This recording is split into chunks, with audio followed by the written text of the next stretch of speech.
best you've seen by anyone that can see. And I ain't want the whole thing, I just wanted a piece. On the beach with coronas like I spit the disease. Ain't my fault I got luxury needs. That's what happens when you come from the streets. Now you make like 100 G's and spend a month of Belize. I'm like a really, really well-oiled money machine. Make the NFL WWE 2 degrees. Ain't nobody else done none of these things. Yes, indeed. Ladies and gentlemen, people with jobs, people without jobs, middle class, upper class, high class, all that. I'm talking about cats, snakes, chickens, ducks, elderly people, and twerkers. I present to you another edition of Behind the Enemy Lines with the Public Enemies podcast. Of course, we're here with the one and only young AJ Francis. What's happening? Freaky baby. Right. How you doing? Yeah. Yeah. What's up with the man? Big chilling with my boy Gunpowder, you know what I'm saying? That's my dog. Gunpowder. German Rottweiler, full breed. Gunpowder. What a name, bro. That's a big motherfucker you got there, bro. Yeah, he is. He's 130 pounds. Jesus. Damn. You got a teenager. No. Hold on. I can't let you get away with just saying his name is Gunpowder. I need an explanation. We need to know this. So, what's in the name? As you know, like I call myself Frankie Baby because I'm a huge Biggie fan. Well, Biggie would always call himself the most shady Frankie Baby, which is why in my promos with the most shady Frankie Baby, right? So huge Biggie fan my whole life, and on the song Warning, he says, all-purpose war got the Rottweilers by the door, and I feed them gunpowder so they can devour the criminals, trying to drop my decimals. Dang. So I always said when I got a Rottweiler, I named him Gunpowder. Big action. Yeah, Big action. And I call him Gunner to keep it in the rap family, you know what I'm saying? There you go. You know what I'm saying? Little nickname, shorten it a little bit. You know what I'm saying? Nah, that's hard though. I ain't never heard of a dog named Big Gunpowder. That's dope. I seen a TikTok. It was like black people name their dogs anything, and then the whole comments was like, I commented and said my dog's name is Gunpowder, obviously, and people was like lost their mind in the comments for that. And then some people was like some people dog named Tequila. Somebody else dog was like him over there. Like crazy. We just do anything with our dogs. Off him over there. I'm used to Rottweilers and you feel me, like German Shepherds named like King and shit like that. You know Like, Rock. you know what I'm saying? Yeah. Zeus. Big action, man. Nah, but we just wanted to kick it with you real quick. You know what I'm saying? This is Pro Wrestling's Breakfast Club. So, you know what I'm saying? You being, you know what I'm saying, a fellow MC, you being, you know what I'm saying, of course, a fan of Biggie, as you just mentioned, you know what I'm saying? I got to ask you, you know what I'm saying, like, as far as musically, you know what I'm saying? You do got the First Class album out now, you know what I'm saying? Like recently we've seen you with like Joyner Lucas in that Duck Duck Goose video y'all did, you know what I'm saying? KRS, Arsenal, you know what I'm saying? Mike D'Angelo, you know what I'm saying? So what's next for you musically? You know, right now, Swerve got his Tears album coming out. Yep, I'm on there a bunch of times. Yeah. We got a song called Digits that we already shot a music video for. Okay. That the music video is like we robbing the bank. Like you seen the clip of him sitting outside the car shooting the gun. Yeah. That's my car, and that's at my boy's property that I used to live on a couple years ago. Oh God, he's so big. All right, go get down. That's dope as hell. That's dope as hell, man. Yeah, but definitely looking forward to that. I got that. Sure. Also, I'm on Monteezy's next project, Erica's Son 2. I'm on that too. Yes. Right now, I did a song with future NFL Hall of Famer Vernon Davis. We just did a song together. So like, I got right now I'm on Frankie McFeature mode. You know what I'm saying? I'm doing a lot of features. I just dropped my project, so I'm doing a lot of features right now, and features are easy money for me, not just because it's literally easy money because I have a studio in my crib, but because a verse takes me less than 5 minutes to write, you know what I'm saying? So, like, it's just easy to do. So I'm doing a lot of features right now. So any aspiring rappers that would like people to listen to your music, you can come on and give me a feature. Just hit me in the DMs and make sure your budget's all right. Right. Right. Come to hit makers. Yeah. Come to Marco. Y'all see the video when I freestyled against my I battle rap my dog? Nah, I didn't see. Is that like a TikTok? I posted on TikTok. I post a lot of them on TikTok, but I think it's funny because I obviously, like I said, I just got a song with Arsenal the Rebel. So like I love battle rap. I always when we would shoot in NXT, I would tell them, yo, every time we do anything, shoot the angles from underneath. Like if you look at our debut promo or the championship cipher, It's like that. anything like that, I would tell them to shoot from underneath because I wanted it to look like a battle rap.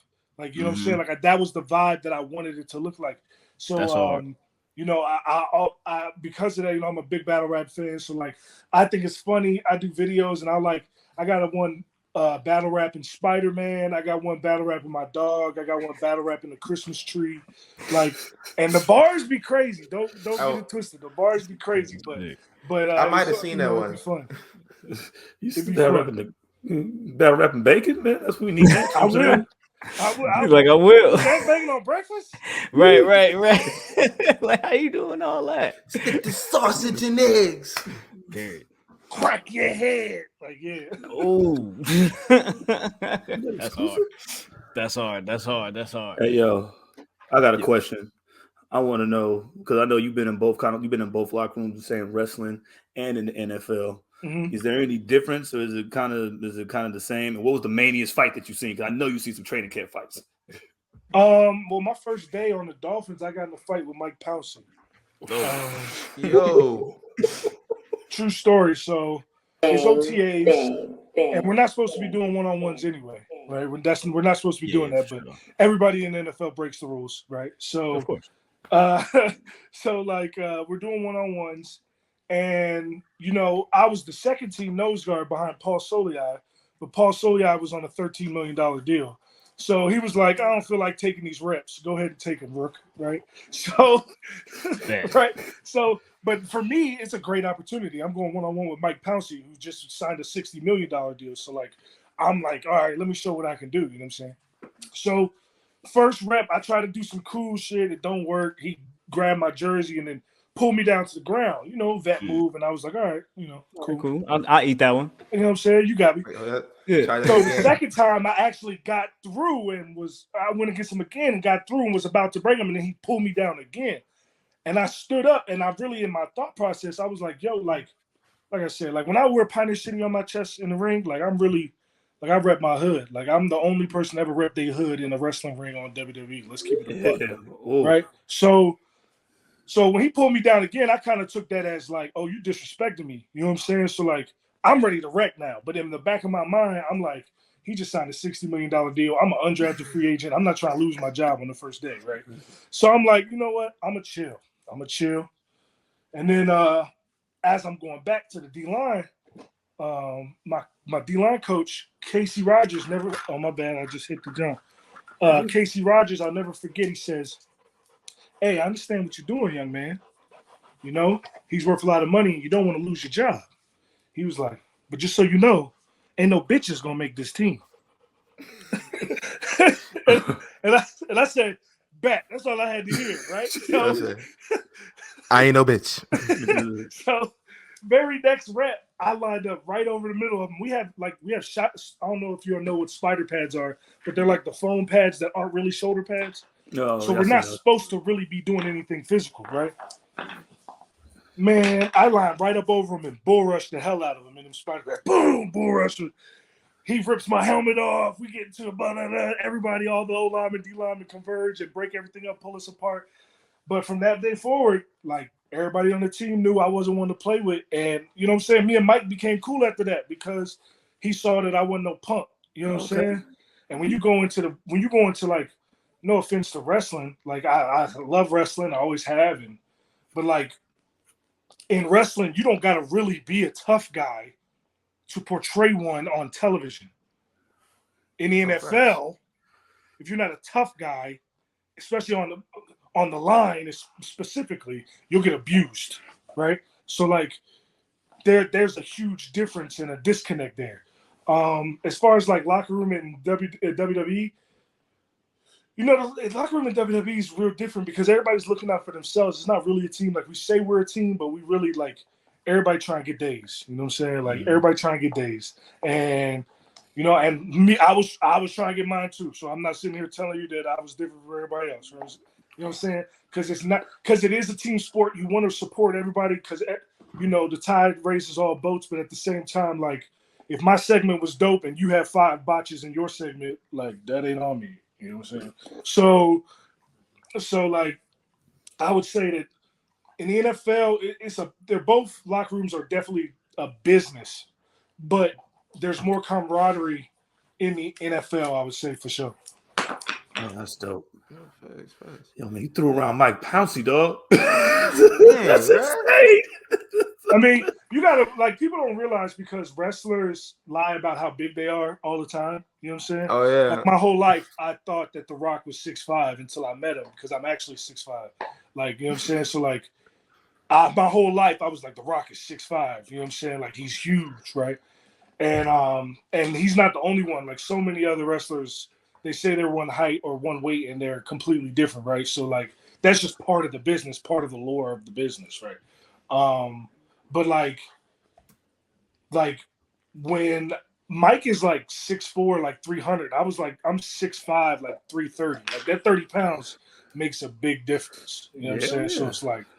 So like, plus my game was more power based and his game is speed. He's the fastest center I ever played against. Like on a stretch play, he'll cut me off all the time or cut block me and get me all the time. But if he had to stand up and walk through me, that wasn't happening. You know what I'm saying? So like we both had our things that we were really good at. And, you know, I learned a lot playing against him because obviously he's a Pro Bowler. He's one of the best to ever do it. So like I got better as a player playing against him every day in practice. I ain't gonna lie. That's dope. Yo, facts. Like, bro, you've been doing a hell of a lot this past year with NXT, Mhm. A&E, because we was on A&E, and then I saw you on NXT. I was like, hold on, that ain't who I think it is. Yep.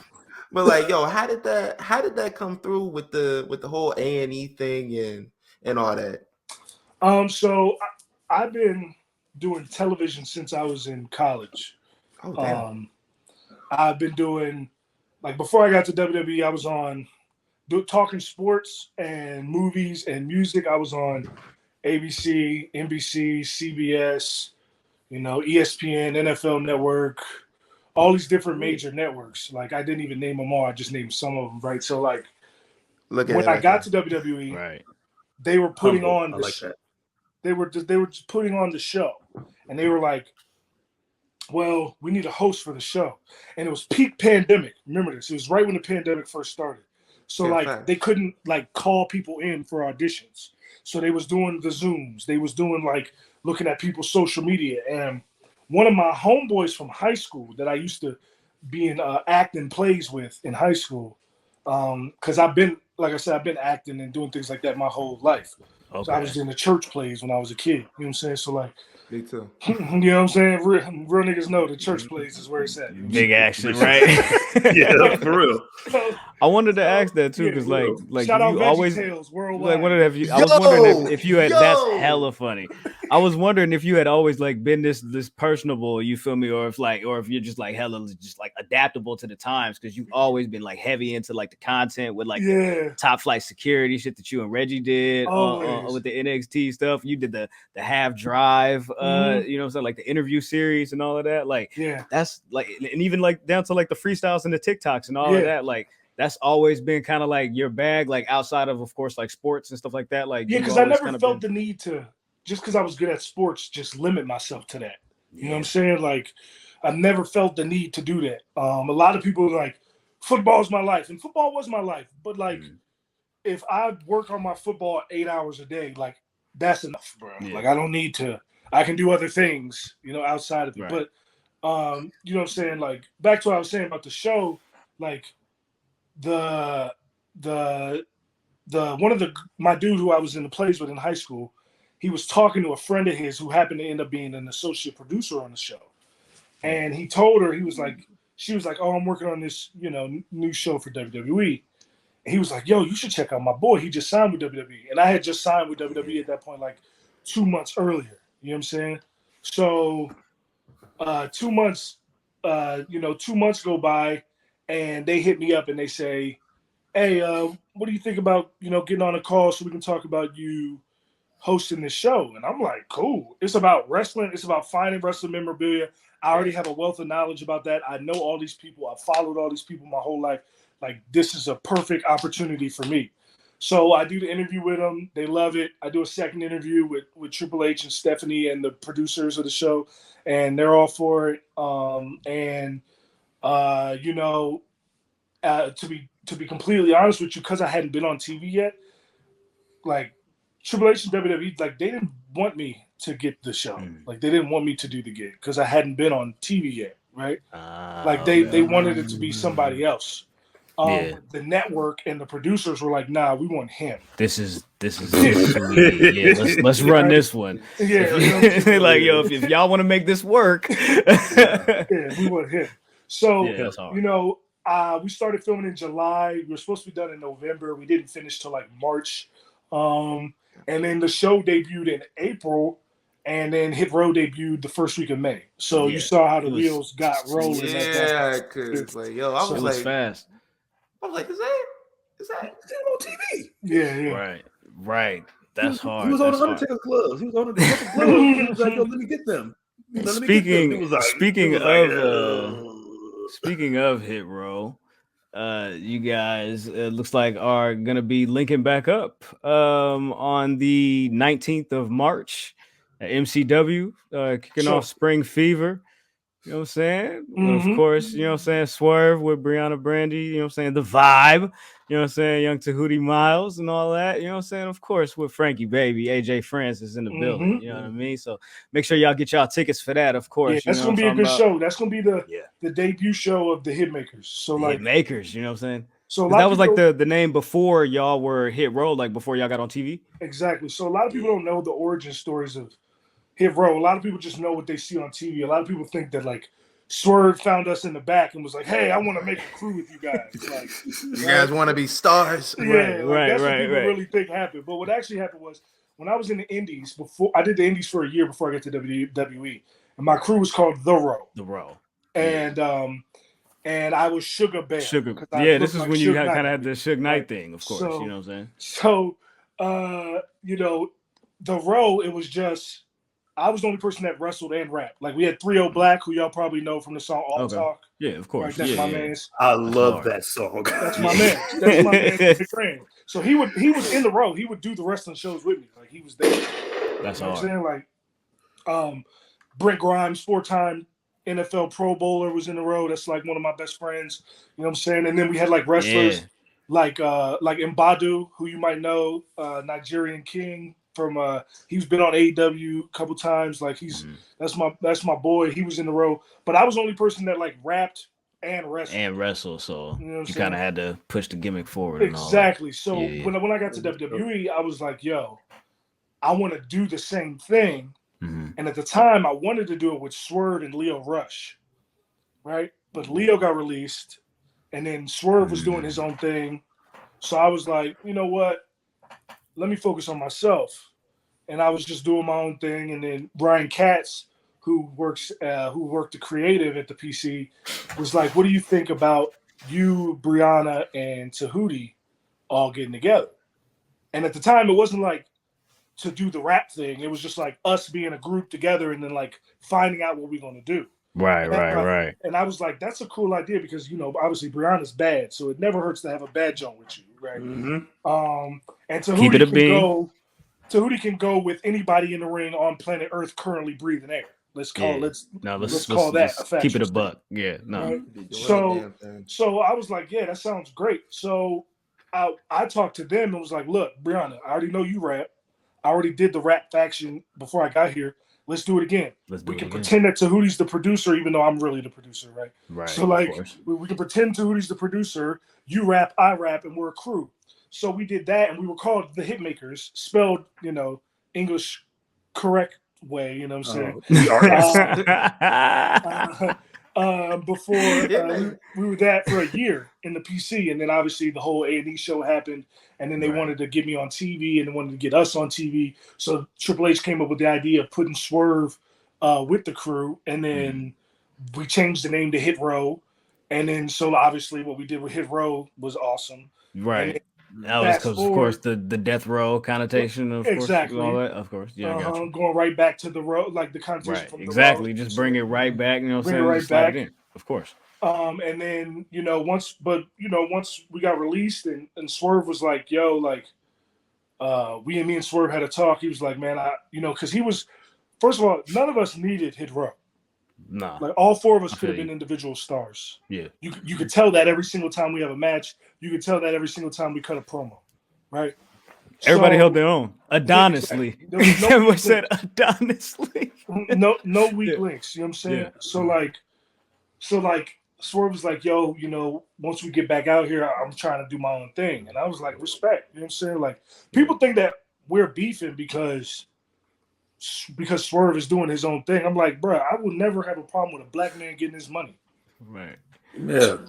Ever. Like, Ever. ever. No He black wanted to man. do his. Yeah, I remember there was own like thing. that little thing where like there was supposed to be like somebody was like reporting there's like, oh, it looks like there's tension in between. Yeah, like, are it y'all was like they serious? said it was beef. Like, we play in a Madden league together every Right. day. We talk every day. Like, you know what I'm saying? Like, when it's during the Super Bowl, he came to my homegirl's house to watch the Super Bowl with me. You know what I'm saying? Like, and mind you, I'm standing next to him reading stories about how me and him was beefing. You know what I'm saying? That's how it usually goes. Yeah, that's how it, That's how it That's goes. Because wrestling, they know everything. Wrestling people, they know everything, and it gets to the point where you get tired of trying to correct them. You know what I'm saying? Right. But like, Facts. Facts. he wanted to do his own thing. So I was like, you know what? He gonna do his own thing. I'm happy for him. It's clearly going well. He's flying all over the country doing all things. Like, Right. He's to be everywhere right now. To be completely honest with you, like, I don't want to do that. I don't have to do that. Like, I don't want to go out every weekend and work wrestling. I don't want to do that. Like, I would do that when I was in WWE, but I don't want to do that. You know what I'm saying? If you don't have to. If I don't have to. Right. So if you see me at a show, it's because I want to be there. Yeah. You see what I'm saying? Like, it's not because I have to make money. It's because I want. You obviously have other avenues and other streams of income where you can create opportunities for yourself that will, allow you to be able to kind of create your own schedule and shit like that. Exactly. So when you see me at GCW, that's because AJ Gray reached out to me and was like, yo, I'm trying to get you on the show because that's my man. Right. You see what I'm saying? Right. You see me at MCW, it's because when I was a kid growing up in Maryland, I would go to MCW. Right. You know what I'm just saying? giving Like, back, you know what I'm saying? Making sure you stay tapped in with the roots and, you know what I'm saying, your foundation and giving back to your people. And if you see me at another show, it's because I probably know somebody there and they, I have respect for somebody working there because I don't feel the need to go out every weekend. And the good thing is, like, I can say this with my whole chest is the fact that, like, if you just want me, I understand, and that's cool. But I don't, like, unless I really know, like, you're my man's, like, like, I'm not finna come if you're not trying to book Tahuti and Brianna and you. You know what I'm saying? Like, everybody eats, B. That's hard. Everybody eats, B. Yes, sir. Yes, sir. Everybody eats, B. You know what I'm saying? Like, that's how I was raised. That's how, you know what I'm saying? This is real. I'm not one of these corny internet wrestling guys. You know what I'm saying? Like, I'm really from round the way. You feel what I'm talking about? So it's like, I support my people. Like, when we got released, I was literally at a canned food drive for homeless children that I do every year. Yeah. I And I was remember reading you saying stories that. about how I have character issues. Yeah, been promoting that in all of the years. I was like, I got character issues. Like, yeah. And I'm sitting out here feeding homeless children at the same time. Like, you tell me. Yeah. It seems to be like a narrative that they push. Like I don't know. It's like I'm seeing a pattern with, you know what I'm saying, young black men that seem to leave wherever they leave. It's like behavioral issues. Yeah, it's not just in wrestling. Yeah. It's the same reason why Trayvon Martin had the hoodie on in his picture when they would post him on the news. Yeah. But he was a teenager. Right. With an Arizona iced tea and a bag of Skittles. Mm-hmm. This is the image that somebody's pushing to try to, sway your opinion up. You know, bro. He's a malcontent. How do you, Keith Lee, Leo Rush, other black wrestlers who stand up for themselves and like, yo, man, this is I'm not really jocking this right Big here. Swole. Like, all y'all, Big Swole, all of y'all who speak up, like, oh man, they must have mental issues. Oh man, they must be hard to work with. Oh man, it's this and that. It's like, nah, bro. It's just like we know what it is. It's just how I feel. I don't think just because you said something to me that makes it right. Right. I think that if I got something to say and I feel a certain way, I'm gonna let you know, and you can disagree wholeheartedly. Yeah, you don't gotta agree with me, but you're not gonna think that I agree with you if I don't. Yo, I'm gonna let you know facts. exactly how I feel. Facts, yo. Crying Hey, about what you gonna some do about it? shoes, bruh? Crying I'll throw about you some around. shoes, bruh. Shoot. Speaking of letting people know how you feel, People the hate me shoes because I thing. call the truth about shoes, bro. It's crazy. Why you had those guys in their feelings, man? I feel like at least for a week or so, like honestly, they stopped being Nick and Matt and turned into Reaction Jacksons. You know what I'm saying? Yeah, So I'm man. like, The Reaction Jacksons, the hype beast boys. Bro, this the whole narrative around that is hilarious to me, because if you look at exactly what happened, I made a joke about sneakers about nobody, yeah, it's a general. just a general joke, and you could tell it was a joke because of the gift that I used. It was a little kid drinking tea, Man, like it was a joke. it's big. MVP being MVP threw hot sauce on it. And that's my man's, but that's what happened, right?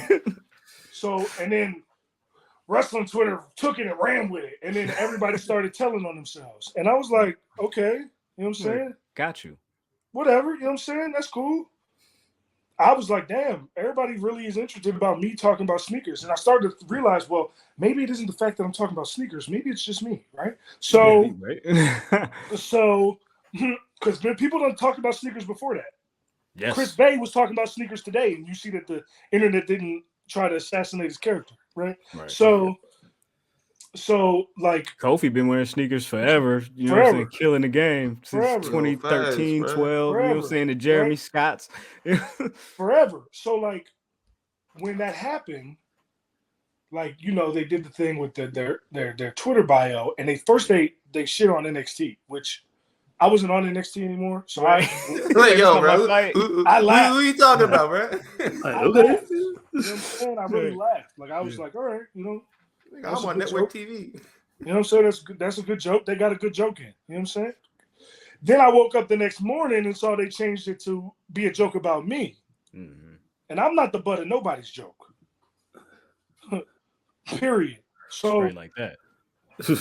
they said, well, if we mention you here, we'll make you trend. Oh, okay. Well, then I made them trend.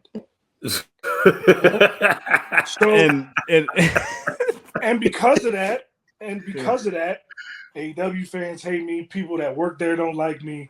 People always got slick things to say about me.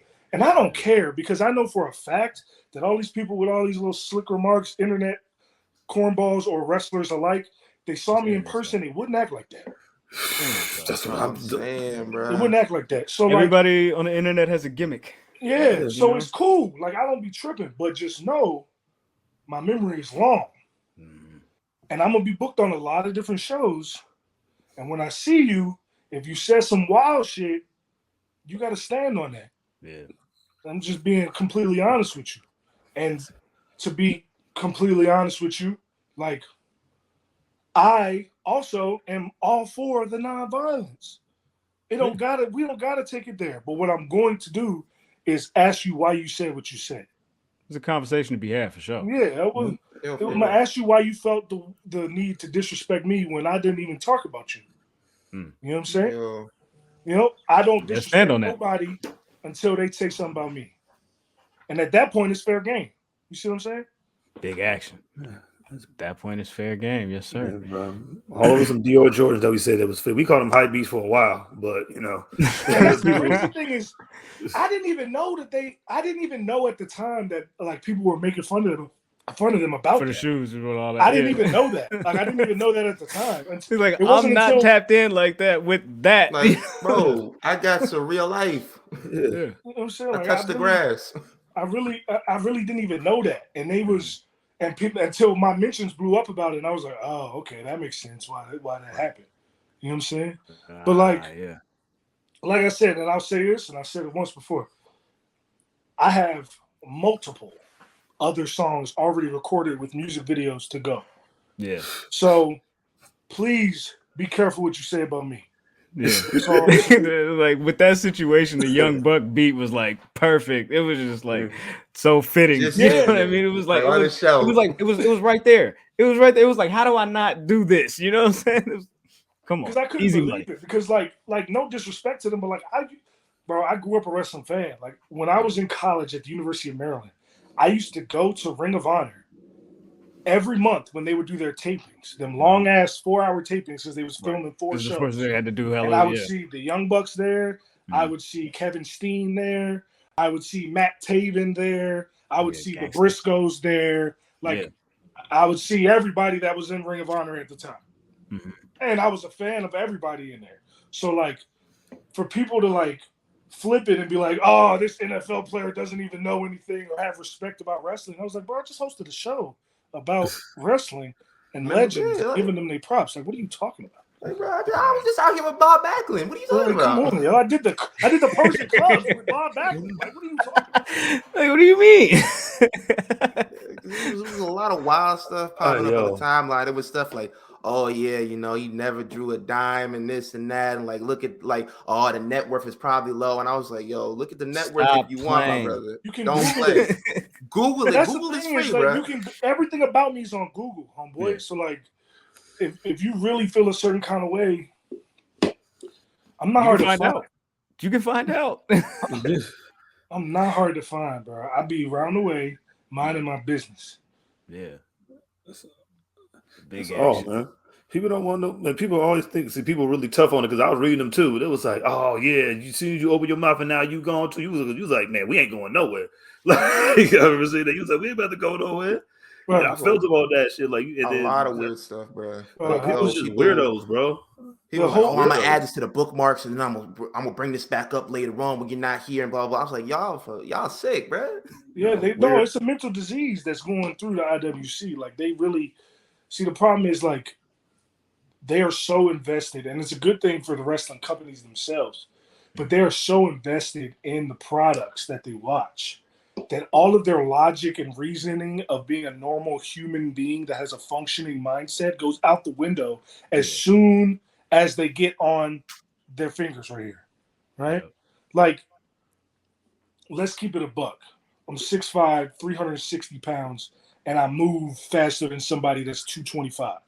Like, what do you think you're going to do with this? In real life, if you real life, every single person that's ever said some wild things to me on the internet would never, ever say that to my face, right? So, like, that's why I literally just be laughing and clowning them because to me it's funny. Like, to me, if you invest time in your day to come into my mentions to say some wild stuff, I'm just gonna clown you and then block you, and then now you're gonna have other people looking at my page just to find out what I'm saying and not realizing that I don't even mention that you exist. You even exist, bro. You out of here, bro. You know what I'm saying? My favorite thing about what we did when we were in Hit Row is that nobody else can do what we did. Nobody. Because we were 4 individual stars that came together for a common purpose. And there's been a lot of factions. When was the last time? The last time there was a faction with 4 individual stars, probably Evolution.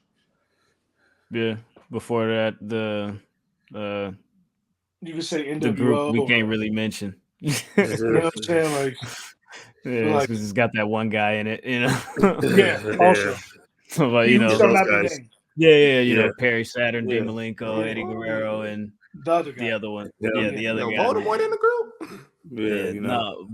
But speaking of that with Hit Row and all of that, like, do you think that WWE like actually knew what they had on their hands with, of course, like the 4 of y'all being, you know what I'm saying? Like, could they have really written like good stories for that? Like, I mean, of course, they would have had your input.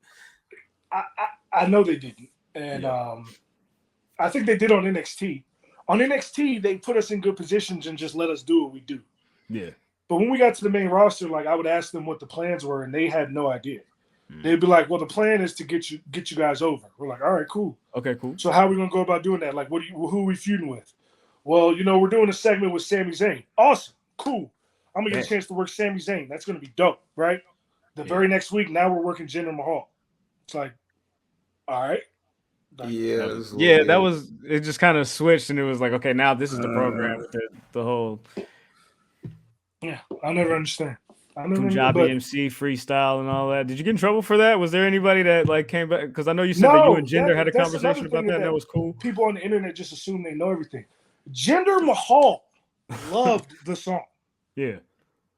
Jinder Mahal, if you go look at his page, Jinder Mahal quote tweeted it and tagged other Indian rappers so that they could respond to me so that we could get more publicity. More traction. Let's keep this thing going, bro.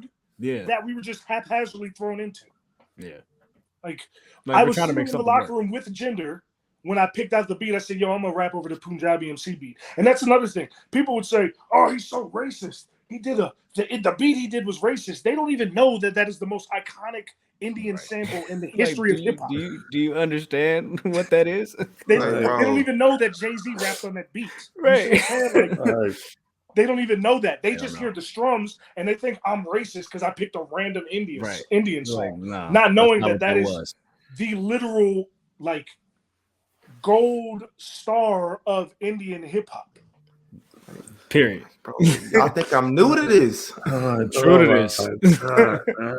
Nah, that's crazy. Yeah, because I definitely don't think I appreciated the Hit Row thing, you know what I'm saying? But I was like, I don't know how far they can take this, especially with the way the main roster like puts more constraints on people rather than the NXT. So like honestly, they didn't put more constraints on us. We wrote everything that we did.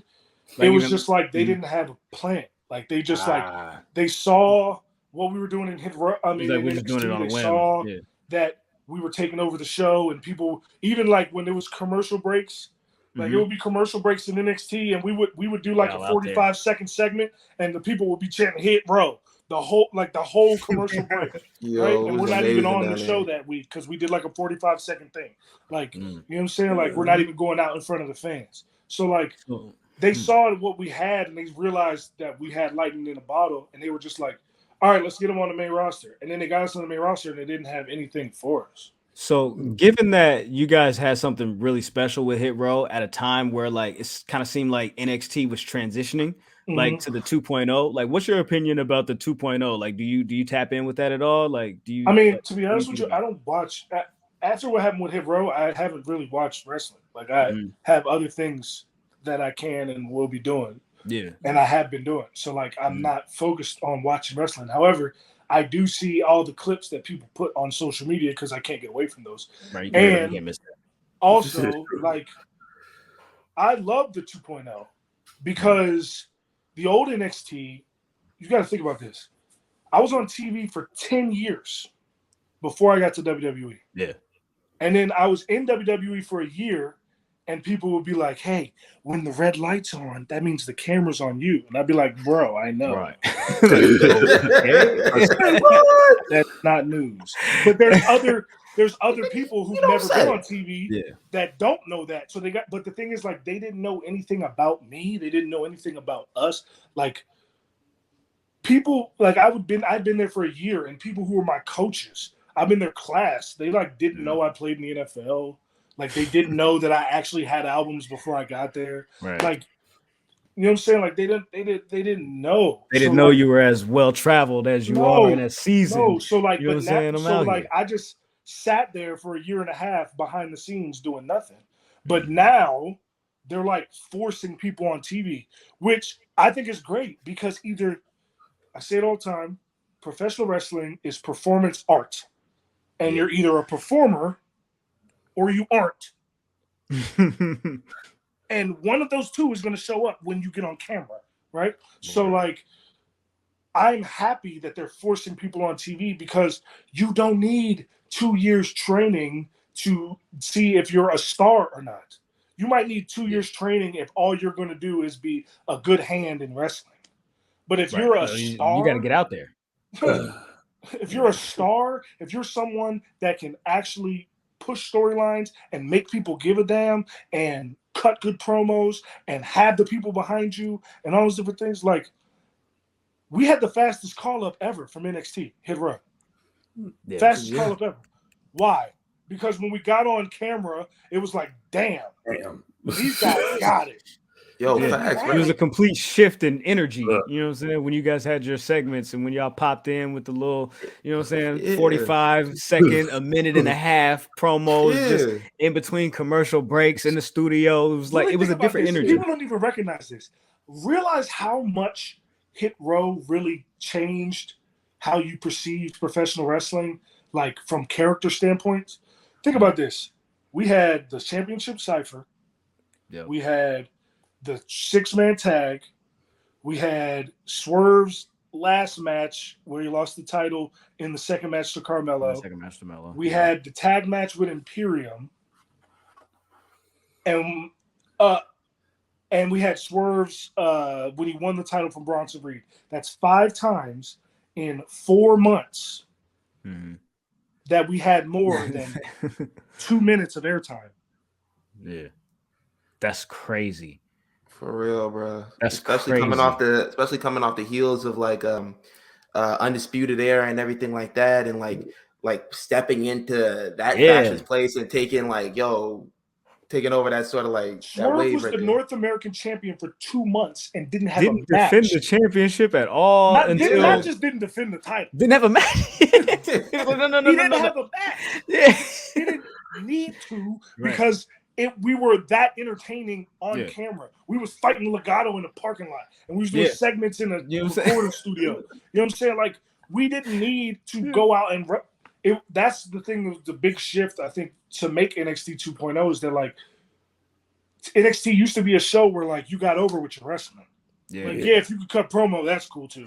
But you got over with your wrestling. And then we were like the antithesis of that. We were completely the opposite of that. It was like, we'll wrestle every once in a while, but for real, we're here for the star power. Y'all came to see us anyway. Yeah, no, but it's like, honestly, it's like you can wrestle, but okay, what else can you do though? Like, can you handle all the other facets of, you know what I'm saying, what this entails? We gotta know. Bro, I knew it was money when the first thing my man Tootie said was like, first off, the details is crucial. I said, okay. My man, he was tripping. That's the thing is that, like, and I always give Triple H credit for this, is the fact that like the first time we did a promo, like somebody, like, I don't even remember what producer it was, but they like wrote up like a rough outline of like what they thought we should say, and they were like, you can change parts of it how you want to, like they do with everybody. And like Triple H got in their ass. Triple H was like, don't write nothing for them. Let them do what they want to do. Let them say what they want to say. We can't tell them how to be them. We can't tell them how to do this. Let them do their thing, right? So, like, and, you know, there were some people, because I would see the looks and I would hear the conversations when people didn't think that I could hear them or didn't realize I was in the other room of the locker room, where, like, people would be salty because, like, they didn't get that kind of freedom. That type of freedom. And they've been on the show for a lot longer time.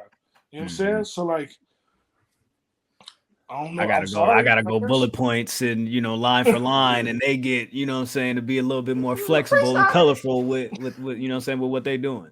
Sorry, I guess. But now the cool thing is, apparently in NXT now, everybody gets that opportunity. That's what I've been told. I don't know how true that is, but everybody now, Carmelo and Tony D'Angelo and everybody on NXT 2.0 now they can have. You can kind of see a little bit of it with Melo and like Malcolm Bivens, like Trick for show. Like, and Pete, even Pete Dunne is talking. He was like, "Well, I can talk. I want to read these bullet points. I'm gonna go out there and break some fingers." But then now he can talk on his own. Like, "Hey, bloke, I'm gonna break your fingers." Right? Y'all was 2.0 before it was 2.0. I agree with that, and I think we were like, I'm sure they were already going to make that change. They already had it in mind, but like when they saw what we were doing, like, I don't think it's a coincidence that Wale they saw what we were doing, and then immediately Wale's doing the entrance music and everything's hip hop based, and now they got. I honestly, I'm not trying to be funny. I don't remember her name. The girl that came out with Melo that did the song. Oh, Ali J. Ali J. Yeah. They wasn't doing that. They wasn't doing that before. Yeah. Like, it was no shade to Poppy, but like, that's not the culture. Like, we ain't seen Poppy since they made the shift to 2.0. It's been Wale has been, Ali J has been. I was not shocked to see that Poppy's on the 2K22 soundtrack though. Machine Gun Poppy. Do you think that would have been something that you would have been interested in working on if you know what I'm saying, if you were still over there, like, you know what I'm saying, like doing for sure. Yeah, like doing a song or helping curate it. I made the Hit Row song. Like, did you make the beat for that too? So what happened was, I'll tell you exactly how the song got made. Mm-hmm. The producer, the original producer of the beat is my dog, Che Merck. He produced like 10 songs on my first and second album. That's my dog. Okay. Yeah. We made the entrance song.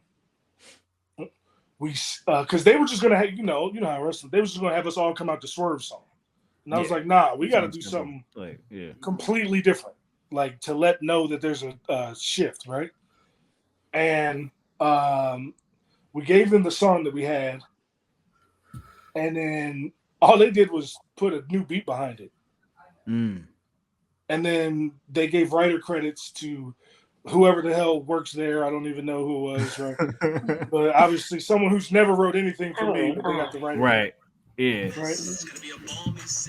And like when we did it was funny because like obviously the iconic part of that song is Hit Row. So I wrote the Hit Row, like I wrote that whole thing. And like the second part of that where I'm like, Benzos, limos, that was actually just me freestyling in the studio. Just playing around. You know what I'm saying? Like, and I was like, that sounds hard. I'm gonna keep that, right? So, right. So, and it's funny because Brianna was the last person to show up for the studio session when we made the song. Okay.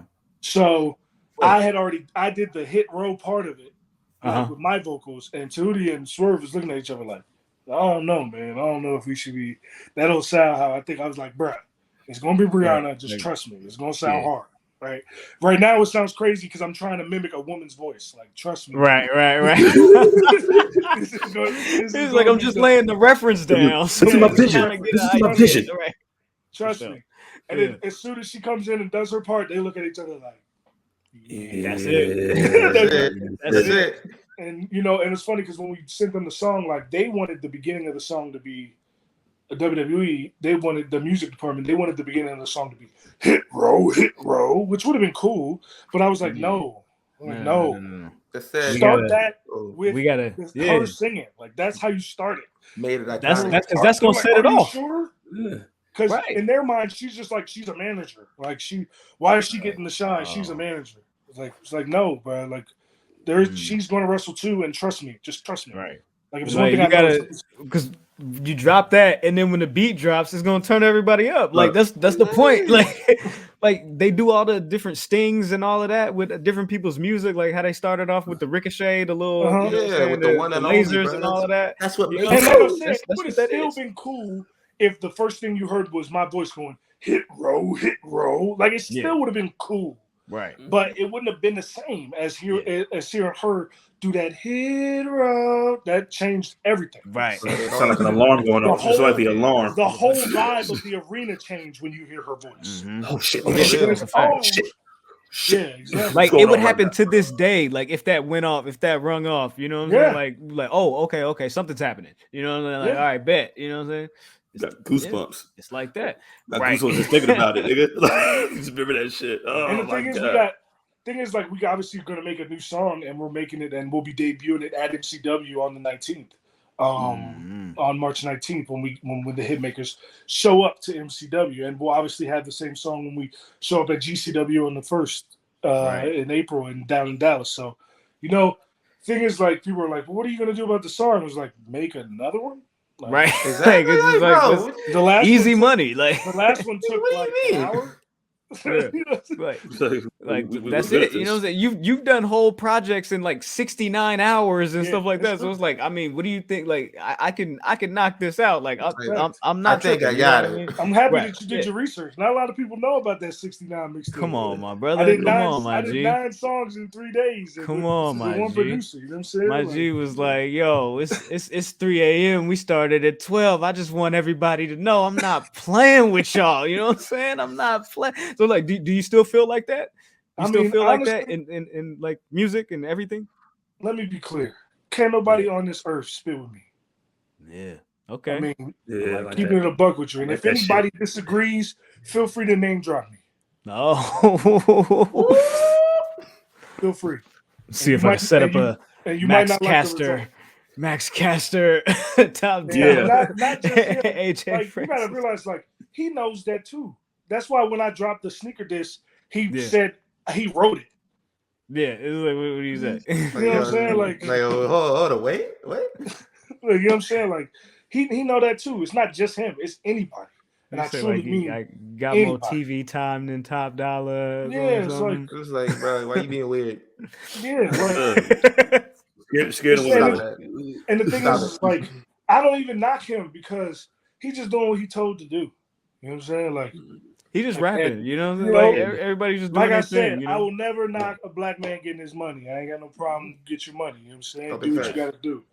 But facts. I mean, let's just be real. Like, it's not just him. Like, nobody. I don't want to. And if, like I said, he's not the only wrestle rapper. There's a lot of them now. There's a bunch of them. There's a bunch of them. Also, I'm not just talking about wrestle rappers. I'm talking about rappers in general. Like rappers in general. Like I'm in a different bracket over here. I got songs with Arsenal. I got songs with 30 Black. I got songs with Rico Nasty. I got my real Stitches. artists. I've been around. Like yeah, I have real songs with real artists. This isn't just like, let's make the black guys play rapper on TV.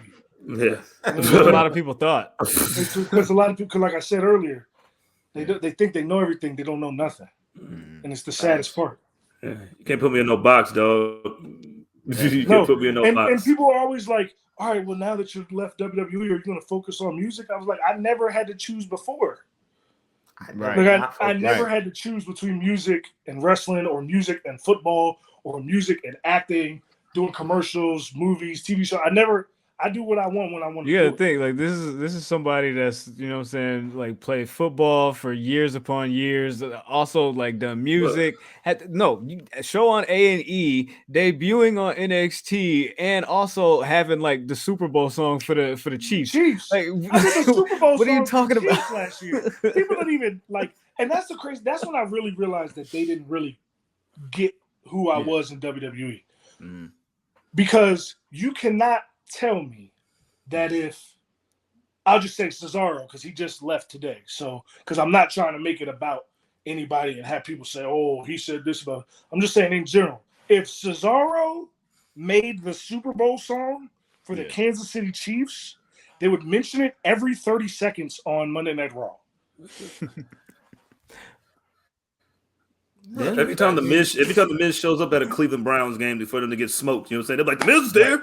The Baker Mayfield, him and Lawler, and Ziggler, they were all there. And it's not even like I made the song for the Chiefs, like I knew the right guy.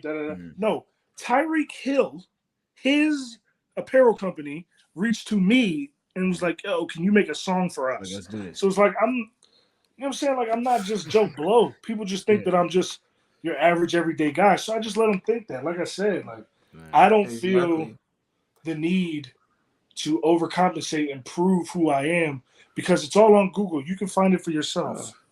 You know what I'm saying? And that's why I don't feel the need to disrespect nobody for no reason. I don't feel the need to talk down on nobody for no reason. I don't feel the need to go out of my way and try to disparage the acts of another person, because everybody wants me to come on and be like, oh, yeah, man, fuck Swerve. He's going to AEW. I don't like him no more. That's not me. That's my man's. I'm happy that he's getting bread. I'm happy that he's getting his money.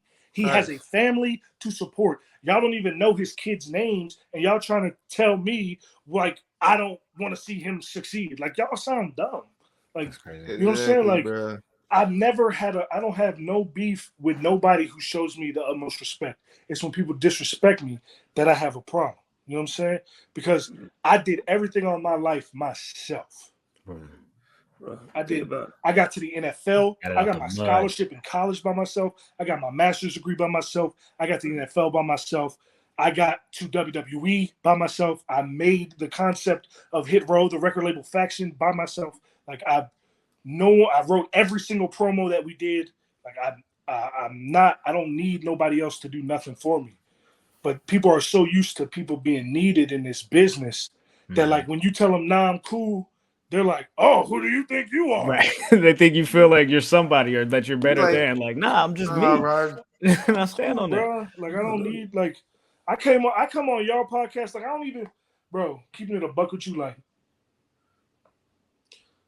G shit, like I've probably been asked to do like 200 interviews since I'm sure, bro. since yo, I know we released hit in you up a November. while ago. And you was real respectful with it too. Yeah, like, you know what I'm saying? Like, I always am, because like I understand why people want to talk to me. But like, unless I feel like I'm gonna get something out of doing your show, or I genuinely respect what you do and how you do it, like, I don't have the interest.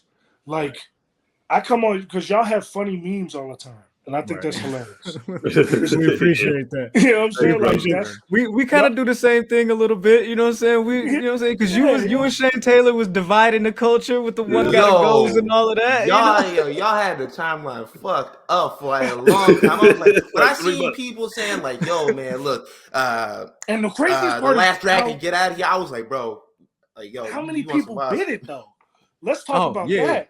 It happened. It started popping up everywhere. WWE doing a one gotta go the same week that me and Shay was doing it, bro. Like, what are y'all doing? Like, cool. No coincidence, bro. You know what I'm saying? Who's up there? Like, okay, so in that case, go ahead, send another check. Let us run your social media. Like, what are you doing?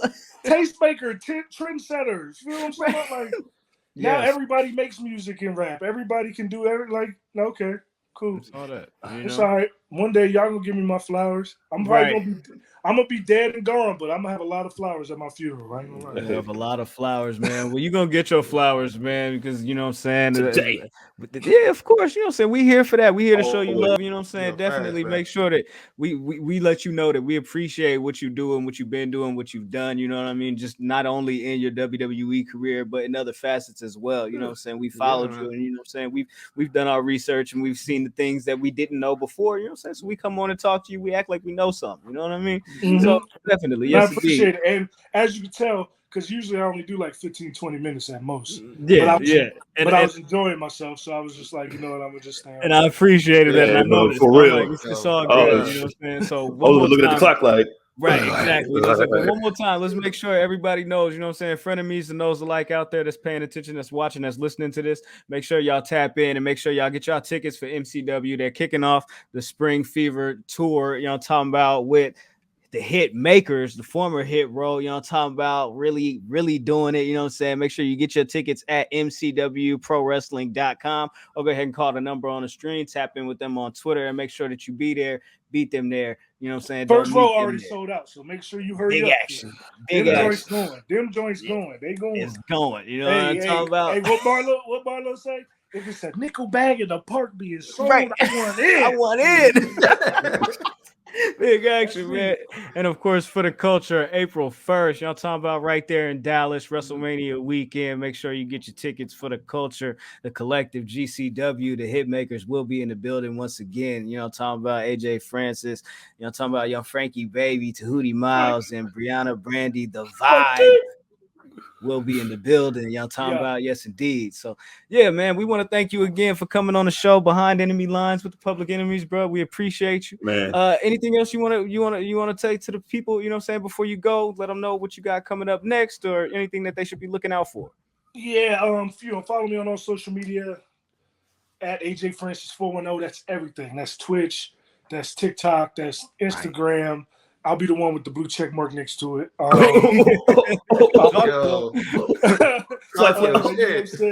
Just humble brag. You know, people hit me up all the time, but they be like, "How you get verified, bro?" And I'll be like, "Well, all you gotta do is go play in the NFL, bro." And they'll probably there you go. Put your body on the line. Be undrafted. You know what I'm saying? 6 years. Just go play in the league, bro, and they'll verify you, bro. There you go. Yeah, you can follow me on all social media, and like that music video for the song I just made with Arsenal and Mike D'Angelo. Yes. It's called Connected. We already shot the music video. That'll be coming out very, very soon. Make sure you go check out Arsenal's new project, The Chick Tape. He dropped that too. It's in your phone right now. Tears comes out on the 18th of February. So Swerve got his new project dropping the day before. You know what I'm saying? We do MCW, so yep, right. that'll be cool. That'll be 18th good. and the 19th Good day pub. after. Yeah. You know, we try to do it in a myriad of different ways. You know what I'm saying? We're trying to take over in different spots so that when we do come back together, it means that much more. I love that. That's what's up. That's what's happening. Of course. Well, with that said, man, make sure y'all stay tapped in. Make sure y'all stay tuned in with AJ Francis. Make sure y'all stay tuned in with the Public Enemies. And like that, we out. Peace.